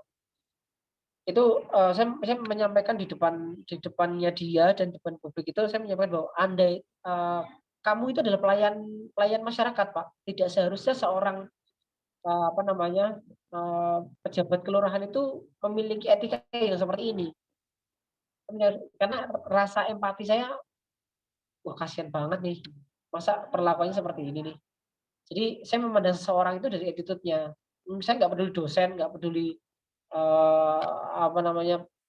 pejabat birokrat, nggak peduli dia di birokrasi atau dia anggota DPR, tapi selama attitude-nya itu nggak bagus, bagi saya respect-nya itu nggak ada, no, bagi saya ya. Saya secara personal seperti itu sampai sekarang, dari dulu sampai sekarang, karena saya tahu bagaimana rasanya direndahkan, karena saya tahu bagaimana rasanya dihinakan. Jadi saya nggak mau seperti itu ke orang lain pun juga. Saya akan melihat orang lain sebagaimana sama. Ya kamu mau kaya mau miskin, attitude-mu dulu deh. Meskipun miskin tapi kalau attitude-nya bagus, itu dia orang yang bagus bagi saya. Dia nggak minta-minta, dia punya mental menjaga harga dirinya. Bagi saya itu lebih bagus untuk bagi saya respect dengan orang seperti itu. Dan orang-orang kaya yang dia rendah hati, saya respect banget dengan orang seperti itu. Yang dia mau nolongin orang lain, yang dia mau backup orang-orang miskin. Nah, seperti itu sih Mbak. Jadi ya wajar aja sih ada orang yang diprioritaskan, ada orang yang bahasanya di situ ya diprioritaskan tadi ya. Dari Mbak Erlina, apa ada tanggapan kembali? Circle. Nah, sebentar Mbak, saya ini ada tambahan. Nah, bagaimana cara menghindari circle tersebut? Karena ketika di luar circle maka akan dianggap berbeda. Nah, ini berdasarkan nilai yang kita bawa. Berdasarkan nilai yang kita bawa. Saya melihat beberapa teman-teman saya juga dia menjadi penjilat di dosen dulu. Menjadi dalam dalam perkuliahan, dalam kuliah itu ya, menjadi penjilat di dosen. Teman-teman tahu nggak sih penjilat di dosen itu kayak gimana? Ya kalau sama dosen tuh baik, cari muka lah bahasanya. Aslinya dia tuh nggak kayak gitu. Tapi dia tuh pintar cari muka. Atau di masyarakat deh. Ada tuh orang yang senangnya nempel sama pejabat, ada tuh orang yang senangnya tuh nempel sama orang-orang yang punya kekuasaan, orang-orang yang sukanya nempel itu. Nah, kalau kita berbeda, ya maka ya kita akan kalau kita keluar dari sirkel, kita akan dianggap berbeda. Ya iya, tapi lagi-lagi kembali ke dalam diri kita bahwa apa value yang kita bawa atau apa nilai yang kita bawa. Kalau nilai yang kita bawa adalah fair atau keterbukaan, transparan, kemudian yang kita bawa adalah tentang kejujuran. Ya kita meyakini bahwa nilai itu bagus dan kita bawa, kita perjuangkan dan kita praktekkan, ya kalau misalkan dianggap berbeda sama orang lain, hal yang wajar sih bagi saya. Saya dulu juga sama kok kayak gitu. Waktu dulu di masyarakat ya kan orang-orang kaya itu lebih dipandang ya. Kalau orang-orang kaya itu punya hajatan, yang datang itu mesti banyak. Berbeda dengan orang-orang yang dalam tanda kutip apa tidak berdompet emas gitu ya. Itu orang yang datang itu dikit. Bahkan kalau ada masalah pasti ya nggak banyak yang peduli dan dipandang nggak perlu didatangi karena ya memang tidak memiliki itu. Dan sekarang sekarang sih alhamdulillah ya sudah lumayan membaik.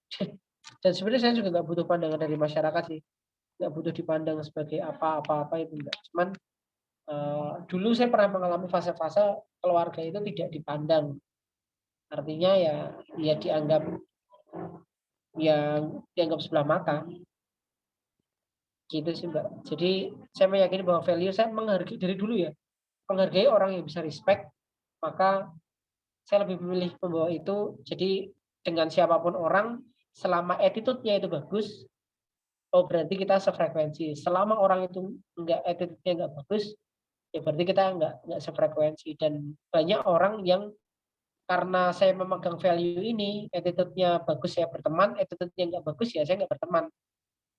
Banyak orang yang kemudian melihat ya kamu nggak luas bergaul lah, ngapain saya bergaul dengan orang-orang yang narkoba itu. Itulah Mbak. Ini ada tanggapan kembali dari Mbak Erlina. Baik, tanah nilai ini kompasnya gimana Kak? Karena dalam aplikasinya butuh langkah tegap untuk sensibilitasnya cukup tinggi juga, nggak sih Kak gitu. Hehehe. Oh ya ini ya banyak di tempat kerjaku Kak Wisnu, padahal ranah kerjaku. Nah ini Mbak Tias ya. Jadi Mbak Tias dari mana? UNESA atau dari mana ya Mbak Tias?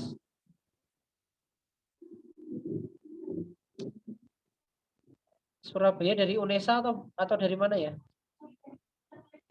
Oh ya ya. Tak kira dari UNESA. Nah, ya merupakan orang-orang yang memiliki pendidikan S2 di strata pendidikan itu tidak menjamin akhlak atau tidak menjamin attitude seseorang, Mbak. Strata pendidikan tidak menjamin attitude seseorang. Attitude seseorang itu tidak hanya dibentuk dari strata pendidikan, tidak hanya dibentuk itu. Tapi dibentuk dominan paling adalah dari value yang dia bawa. Nah, maka nggak sedikit kita menemukan orang-orang yang S2, jangankan S2, dokter aja juga ada yang kayak gitu. Pejabat-pejabat aja ada yang kayak gitu, ada yang jilat. Apalagi S2, apalagi S1.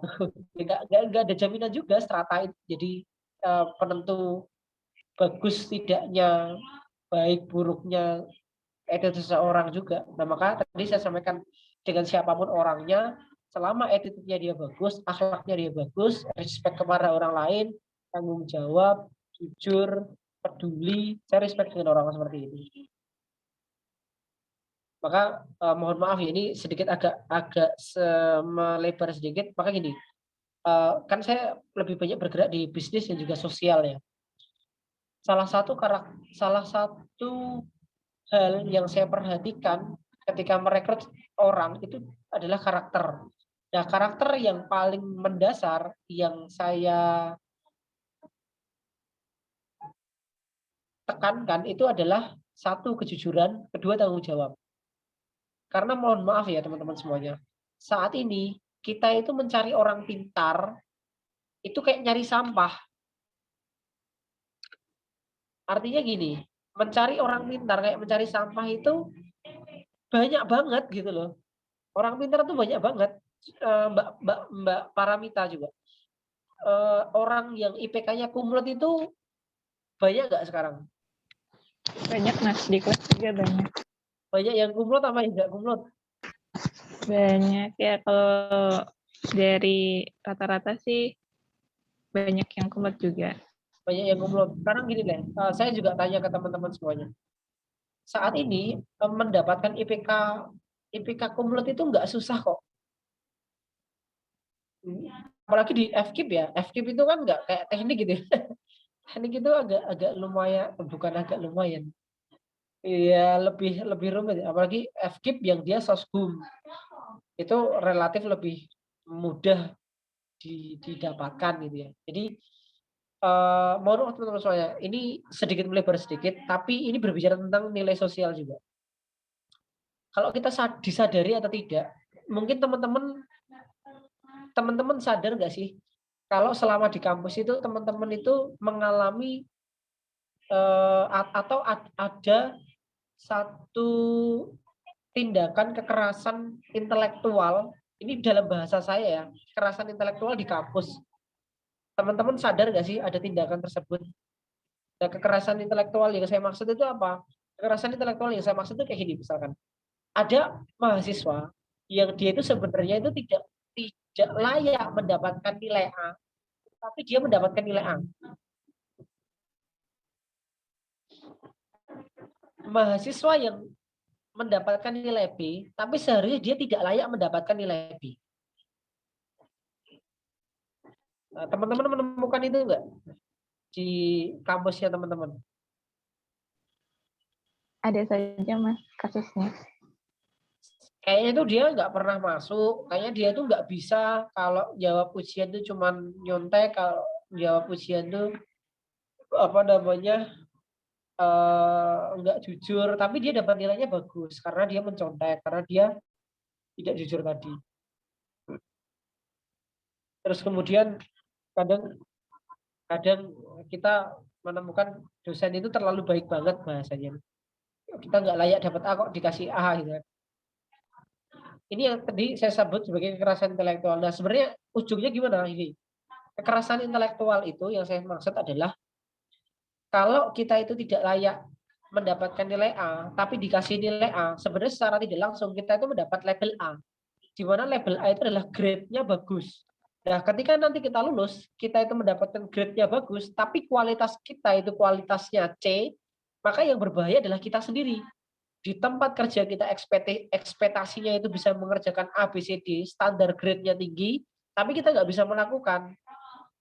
Artinya kan ada gap antara label A dengan kualitas C, atau label A dengan kualitas B. Nah, maka ini yang saya sebut sebagai kekerasan intelektual. Dan disadari atau tidak, kenapa banyak perguruan tinggi melakukan kekerasan intelektual versi saya, itu karena pengaruh passing grade nilai akreditasi perguruan tinggi. Perguruan tinggi dituntut untuk mencetak lulusan dengan nilai yang bagus, tapi tidak disertai dengan kualitas yang bagus, ya maka itu yang dilakukan. Paling mudah itu indikatornya dengan nilai. Maka saya sangat sepakat sekali ketika UNAS itu dihapuskan. Gitu. Itu kekerasan intelektual yang saya coba amati selama perkuliahan. Jadi dulu saya pernah mengkritik kampus karena faktor ini. Kenapa kampus melakukan seperti ini? Ya ujung-ujungnya karena kesana. Itu diskusi off the record-nya di belakang layar dengan pimpinan rektor. Pada waktu itu ya. Nah, lanjut ke tadi apa namanya tanggapannya ranah nilai ini kompasnya gimana Kak? Karena dalam aplikasinya butuh langkah tegap juga sensibilitasnya cukup tinggi juga nggak sih Kak? Iya, betul. Karena yang jelas harus tahan omongan dan kemudian kita juga perlu benar-benar memegang erat ini ya apa namanya nilai yang kita bawa. Misalkan gini, saya memegang erat salah satu nilai yang saya bawa itu adalah khairunas anfa'uhum linnas. Bermanfaat menjadi kan ini nih. Kan Nabi Muhammad SAW itu kan menyampaikan sebaik-baik manusia adalah yang paling bermanfaat bagi sesama. Nah, saya membawa value itu menjadi sebaik-baiknya manusia untuk dengan cara bermanfaat bagi orang lain. Nah, maka kenapa kalau teman-teman lihat di CV tadi lebih banyak di kegiatannya sosial. Karena memang saya ingin memberikan manfaat seluas-luasnya. Bahkan sampai sekarang masih terlibat di gerakan sosial. Dan saya konsisten dengan itu. Kenapa? Karena ya itu tadi saya membawa satu nilai yang saya yakini dan itu saya mantap gitu ya, akan membawa kebaikan. Nah itu saya pegang betul dan saya mencari jalannya. Jalan menjadi manfaat itu gimana sih? Ya cari yang kamu bisa lakukan kira-kira gitu. Jadi memang butuh satu satu apa ya, yang nggak cuma satu sebenarnya. Tapi ada nilai yang kamu pegang secara kuat sih Mbak. Apa nilai yang kamu yakini dan ya, kamu memegang nilai itu dengan sungguh-sungguh untuk mengimplementasikannya. Nah itu nanti akan lebih mudah. Atau minimal gini deh, kamu memiliki satu tujuan tertentu, misalkan gini, kalau saya kan punya satu tujuan, misalkan tujuan di dunianya jadi Menko Pembangunan, kedua ya secara akhirat itu ingin masuk surga, kira-kira gitu ya. Nah tujuan akhirnya kan ke akhirat tentu. Nah maka tujuan akhirat itu di breakdown. Oh di dunia prestasi terbaiknya pengennya jadi Menko. Maka saat ini juga terlibat dalam aktivitas sosial politik juga. Nah, kenapa saya pengen jadi Menko PMK? Karena memang itu turunannya banyak. Nanti membawahi dinas pendidikan, membawahi dinas sosial, membawahi dinas kesehatan, membawahi dinas apa namanya sosial, Dikbud, Dikti itu di bawah Menko PMK. Nggak tahu kalau besok presidennya menghapus itu ya sudah gitu. Karena itu berhubungan dengan manusia. Dinas sosial nanti bisa secara regulasinya dan lain sebagainya. Dinas pendidikan juga bisa dari sisi regulasinya. Karena ketika masuk di pemerintahan itu peluang kita beramal itu lebih besar. Tapi peluang kita terjebak di dalam apa namanya terjebak di dalam lingkaran setan itu juga lebih besar. Nah mungkin itu sih Mbak. Jadi roadmap kompasnya yang pertama tetapkan tujuan, yang kedua cari circle yang mendukung kamu. Cari circle yang mendukung kamu. Yang ketiga, terus upgrade apa yang menjadi apa namanya kompetensi kita. Nanti kita akan juga ketemu dengan orang-orang yang sefrekuensi dengan kita dan sevisi dengan kita. Yang kira-kira itu sih Mbak yang saya lakukan ya. Iya, Mas. Untuk pertanyaan sudah dijawab ya. Nah, untuk pertanyaan sebetulnya masih ada satu slot lagi. Apakah ada yang ingin bertanya kembali? Atau cukup? Terima kasih dari Mbak Erlina nih, Mbak.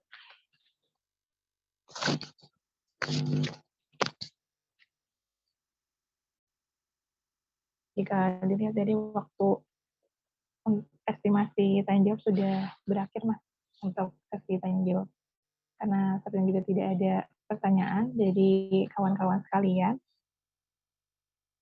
Selanjutnya, boleh Mas untuk memberikan closing statement untuk kawan-kawan semua perihal topik ataupun materi sudah kita diskusikan. Oke, siap Mbak. Nah, ini saya mungkin menyampaikan salah satu hal yang saya amati juga dari pertama saya masih SMA terus sampai sekarang yang saya lihat itu teman-teman di pemuda itu seolah takut untuk bermimpi gitu ya. Seolah takut untuk bermimpi atau tidak memiliki visi ke depan itu mau gimana. Visi ke depan itu mau apa, mau seperti apa, mau bagaimana, gambaran masa depannya itu mau seperti apa itu miskin. Dalam entah takut bermimpi karena rasionalnya terlalu berjalan lebih dominan, realitasnya itu berjalan lebih dominan atau seperti apa. Ketika kita masih kecil, kita tuh kan sering ya ngomong, aku pengen jadi pilot, aku pengen jadi polisi, aku pengen jadi ini dan lain sebagainya. Aku ingin begini, aku ingin begitu. Aku ingin itu banyak sekali lagunya Doraemon gitu ya. Nah, tapi ketika kita beranjak dewasa, kita semakin takut untuk bermimpi. Bener nggak, Mbak? Kita takut kalau kita tuh merasa nanti nek gagal gimana ya? Ya gimana mau tahu gagal, oh dicoba aja belum kok gitu ya. Dan saya menemukan itu banyak sekali di teman-teman pemuda. Bermimpi itu nggak berani sama sekali. Kita memimpikan satu tatanan masyarakat yang ideal, itu nggak berani kok. Kita memimpikan satu satu tatanan perpolitikan yang baik, bersih, itu nggak berani kok. Ya bilang, kenapa kita takut? Karena apa? Rasional kita tuh berjalan terlalu dominan. Bahwa kita tuh perlu juga memacu memacu apa sih namanya zatnya itu namanya apa saya lupa. Untuk kita tuh berani di dalam menentukan itu. Jadi adrenalin kita itu perlu ditantang, dipacu itu. Jadi kalau teman-teman itu mengaku yang namanya pemuda, kalau teman-teman itu mengaku menjadi pemuda Indonesia, mahasiswa, anggota IMAK/IPSI, ya jangan takut untuk bermimpi ya. Tentukan visinya ke depan tuh mau gimana. Teman-teman tuh menginginkan masyarakat Indonesia seperti apa. Teman-teman itu mau berkontribusi di masyarakat itu di jalurnya apa. Teman-teman itu akan memberikan kontribusi terbaik bagi bangsa ini tuh lewat apa gitu loh. Entah bangun sekolah, entah bangun pesantren, entah bangun rumah sakit, entah bangun entitas bisnis untuk merekrut karyawan, ribuan karyawan. Entah kalian mau memberikan akses pendidikan gratis di desanya kalian. Entah kalian nanti mau membuat satu ekosistem pendidikan di desa non formal misalkan. Ini nggak masalah itu. Tapi teman-teman memiliki plan ke depan, teman-teman memiliki dream untuk satu saat gitu ya. Saya tuh memikir satu saat gitu ya. Kita tuh menjadi negara yang adidaya. Sometimes ketika presiden gitu ya, presiden Indonesia itu ditelepon sama Amerika itu ditelepon penting ya. Teleponnya presiden Amerika itu enggak enggak bilang kamu butuh hutang berapa enggak, tapi kebalikan. Hey Mr. Presiden, Amerika lagi butuh dana, bisa pinjam hutang enggak ini? Nah, kira-kira gitu. Jadi kita menjadi negara adidaya, jadi kita yang bantu negara lain. Mentalnya kan gitu. Bukan kita yang minta utang terus. Sekarang kan pemerintahnya juga utang, juga utang. Nah, gitu loh. Jadi ini dimulai dari kita. Kita kan yang nanti yang akan menjadi iron stock kan, yang akan menjadi pengisi di pemerintahan, yang akan menjadi pengisi di kedinasan, yang akan menjadi pengisi di rektor misalkan nanti suatu saat Mbak Paramita jadi mana Mbak? Kuliahnya di mana? Di Universitas Pakuan Bogor. Nah, Langsung dan Bogor. Pakuan Bogor. Nah. Oh, Pakuan Bogor, jadi rektor di Pakuan Bogor misalkan, atau jadi dekan FKIP. Nanti IMAK/IPSI dikasih akses di situ misalkan, atau teman Mbak Paramita nanti bangun sekolah di desanya dengan pendidikan yang lebih lebih bagus dalam pengembangan peserta didiknya misalkan. Dan ya seperti itulah yang coba saya ingin sampaikan ke teman-teman bahwa ayolah gitu loh, wake up gitu loh pemuda itu. Jangan terlalu terlena dengan kesenangan-kesenangan Mobile Legends-nya, jangan terlalu terlena dengan TikTok-nya, jangan terlalu terlena dengan aktivitas-aktivitas hahaha. Masih banyak orang-orang yang belum bisa makan, masih banyak anak-anak miskin yang belum bisa mendapatkan akses pendidikan yang layak, masih banyak masyarakat yang belum bisa menikmati fasilitas publik, masih banyak dari mereka yang belum bisa mendapatkan akses informasi yang layak. Itu ranah-ranah perjuangan kita tuh di situ gitu. Dan ini perlu dimunculkan. Kalau kita belum muncul, dari mahasiswa diasah itu, diasah kepekaan sosialnya. Kita tengok sekitar kita berapa orang yang putus sekolah di wilayahnya teman-teman. Berapa banyak teman-teman kita yang butuh pekerjaan. Pikirkan itu gitu. Ya mungkin itu aja sih, Mbak. Masya Allah, mantap sekali closing statement-nya dari Mas Wisnu. Baik, Mas, terima kasih sudah menyampaikan materinya. Lalu tadi sudah berdiskusi juga dengan kawan-kawan sekalian. Nah, untuk selanjutnya saya akan sedikit memaparkan rangkuman dari diskusi malam ini. Jadi yang pertama, yang dimulai dari nilai sosial itu sendiri ya. Nilai sosial ini tertanam di masyarakat yang menjadikan pandangan baik atau buruk. Nah, nilai sosial ini apa yang diyakini atau akan menjadi spirit yang menjadi entitas. Implementasi nilai sosial dapat berjalan dengan karakteristik yang tadi pertama, nilai sosial ini tercipta secara sosial, tidak secara bawaan lahir, terjadi ketika ada perubahan dan perkembangan kondisi dan pandangan zaman mengenai nilai sosial tersebut. Lalu yang kedua, nilai sosial terjadi terus-menerus melalui interaksi. Contohnya ketika dahulu memikirkan bahwa material itu menjadi tolak ukur sukses, akan tetapi setiap individu memiliki pandangan tersendiri. Lalu yang ketiga, memiliki pengaruh terhadap individu. Yang keempat, keterlibatan emosi dan perasaan. Lalu untuk fungsi nilai sosial sendiri, mengarahkan individu atau masyarakat dengan nilai yang ada menjadi implementasi di masyarakat, seperti halnya menanamkan nilai gotong royong, lalu mendorong seorang menjalankan peran sosial, tolong-menolong, begitupun seperti di lingkungan kampus. Kampus ini menjadi satu tatanan sosial tersendiri yang peranannya akan dipegang oleh mahasiswa. Lalu untuk pentingnya nilai sosial untuk diimplementasikan sendiri sangat penting karena berkaitan dengan individu ya, mobilisasi dari individu yang nantinya akan menjadi detonator kebaikan ataupun hal yang kecil tapi memicu hal yang besar, kebaikan yang besar. Lalu pasca kegiatan perlu sebagai mahasiswa kita memberikan impact atau dampak besar kepada masyarakat dan diharapkan menjadi hacking generation ataupun diartikan menciptakan nilai sosial yang baik yang dimulai dari individu-individunya. Lalu nilai sosial ini dapat dibentuk membentuk kondisi seperti apa gitu kan. Apa yang kawan-kawan inginkan untuk kondisi sosial, maka semuanya itu akan dikembalikan kepada individunya. Lalu untuk menutup sesi ini sedikit statement, individu menjadi bagian penting dalam menciptakan nilai sosial yang menjadi faktor dalam membangun atau meruntuhkan tatanan masyarakat dan negeri tercinta.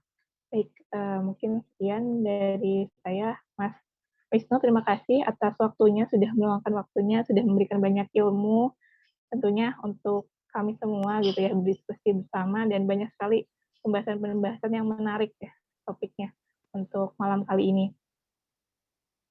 Ya, Terima sama-sama kasih, ya, Mas. teman-teman. Mohon maaf kalau bahasannya terlalu melebar. Saya tunggu nanti di action-actionnya ke depan. Mari sama-sama kita berlomba-lomba ya dalam memberikan impact bagi negeri ini.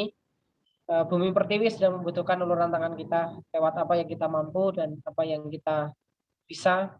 Jangan sampai berhenti bergerak, karena keburukan juga terus bergerak, maka kebaikan harus juga tetap bergerak. Mungkin itu saja dari saya. Terima kasih. Baik. Assalamualaikum warahmatullahi wabarakatuh. Waalaikumsalam warahmatullahi wabarakatuh. Sebelumnya kita ada dokumentasi terlebih dahulu ya, Mas, dengan kawan-kawan. Siap. Sorry. Oke, operator boleh dipandu untuk dokumentasinya.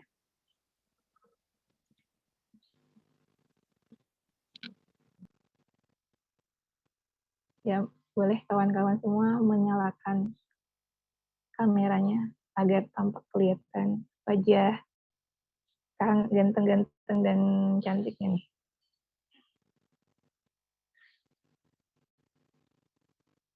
Sudah siap semuanya? Boleh diaba-abakan, Mas operator.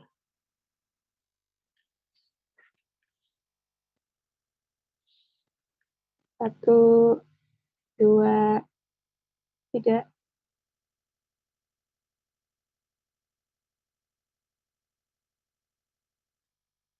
Aba-abanya via chat ya. Oke, seperti yang berikutnya ya, Mas ya. Oke, satu, dua, tiga.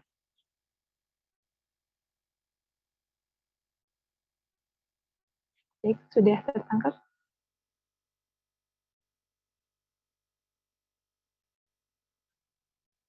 Sudah ya. Terima kasih untuk materi kita yang luar biasa, dan terima kasih pula pada Ya, boleh nih untuk diskusi. Ada sosial media dari bicara kita @wisnu Kawijaya ID. Ini IG-nya ya. Bisa di-follow juga, nanti bisa berdiskusi kalau misalnya ada yang mau dibahas lagi tentang bahasan-bahasan yang tadi kita diskusikan. Oke, untuk selanjutnya terima kasih juga kepada kawan-kawan peserta yang sudah sampai pengunjung acara. Diingatkan untuk mengisi link presensi terlebih dahulu. Lalu untuk tugasnya ada di dalam link presensi. Untuk link presensinya akan disebarkan oleh panitia di via WA group. Jadi nanti bisa diisi oleh kawan-kawan semua. Lalu untuk kegiatan selanjutnya di coaching class sesi 3 di hari Rabu 28 Juli 2021, sama jamnya di jam 19.10 waktu Indonesia Barat, akan mengusung topik social issues through advocacy. Nah, untuk speakernya itu dari Mas Satria Yudhistira, SPD. Nah, teman-teman diharapkan bisa mengikuti lagi kegiatan coaching class sesi 3, karena tidak kalah menarik juga dari sesi pertama dan sesi kedua, akan banyak sekali yang kita bisa bincangkan dan kita bahas. Itu. Baik, untuk menutup acara kegiatan coaching class sesi 2 ini, kita baca hamdalah. Alhamdulillahirrabbilalamin. Sekian dari saya, mohon maaf apabila ada kata-kata yang kurang berkenan. Sampai berjumpa di hari Rabu. Terima kasih, selamat malam, dan selamat melanjutkan aktivitas. Assalamualaikum warahmatullahi wabarakatuh. Waalaikumsalam warahmatullahi wabarakatuh. Thank you. Mas Wisnu, terima kasih, dan kawan-kawan sekalian.